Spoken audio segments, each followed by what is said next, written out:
Beto O'Rourke has become somewhat of a favorite among the Democratic Party establishment for 2020. Now, Beto O'Rourke ran, I think, a strong campaign against Ted Cruz for Senate in Texas. He ultimately lost, but he came really close. That said, the more we are seeing about Beto O'Rourke and who supports him, like Obama's big donors or the Center for American Progress, it makes you question, at least makes me question, what's going on here.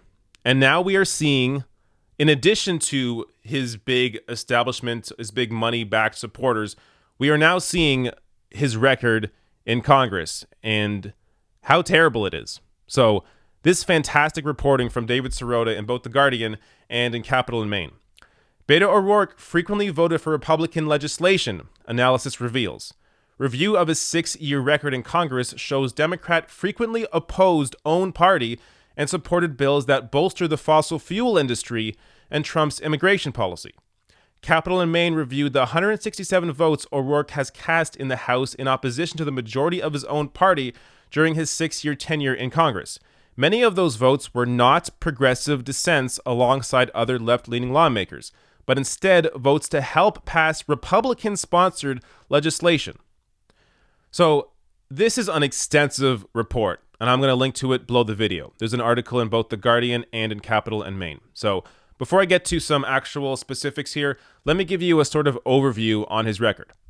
O'Rourke has voted for GOP bills that his fellow Democratic lawmakers said reinforced Republicans' anti-tax ideology, chipped away at the Affordable Care Act, weakened Wall Street regulations, boosted the fossil fuel industry, and bolstered Donald Trump's immigration policy.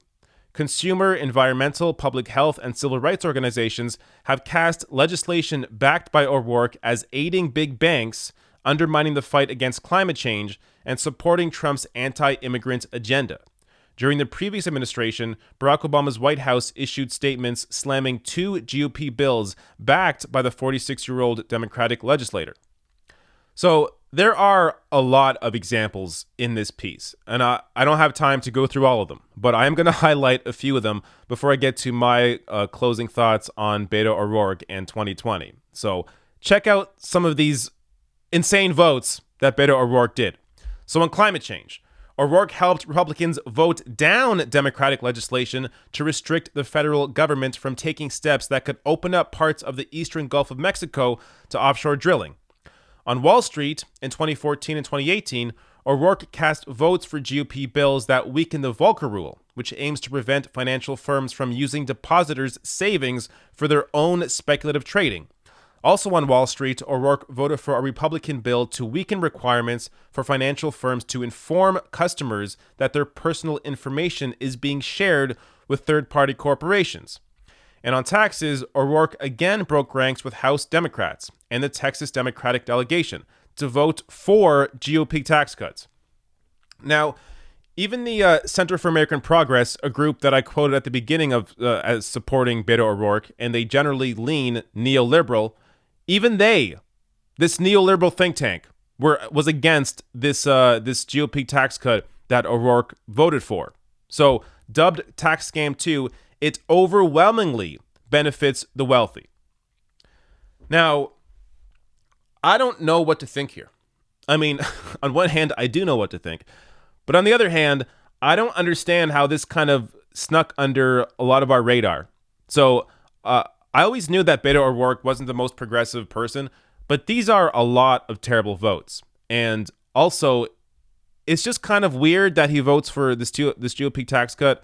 And his father-in-law was a billionaire real estate investor in El Paso.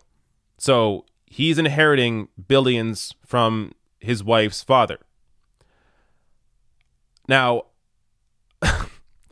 that's not to say all rich people are bad. I will never say all rich people are bad. There are actually some fantastic billionaires out there, or at least one that I know of that I just learned recently. There's a billionaire that actually funds The Intercept.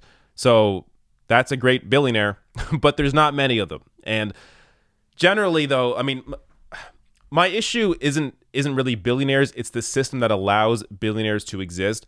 But it is weird that Beto O'Rourke would vote for the GOP tax scam. It's weird. So, looking at all these votes, this is not 2020 material. We're talking about a guy who, first of all, lost a race for Senate.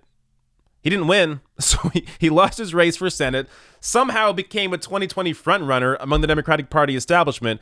And I think that's because they realized they have some potential here to buy him.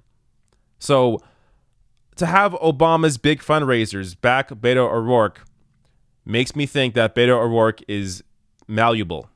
That if they back him, if they fund him, they can pressure him in on certain votes or on many votes. I mean, Beto O'Rourke, I think this week came out and said, or he would not say that he is progressive. He was asked whether he was progressive, and he said, "Oh, I don't like labels."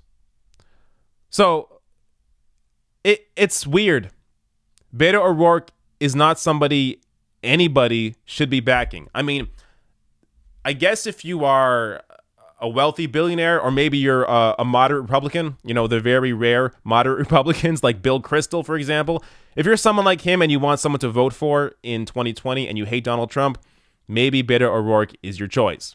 But I think for anybody else, whether you are just left of center or whether you're actually on the left, you're actually progressive or a left-wing populist, Beto O'Rourke is not somebody that you should be supporting for 2020.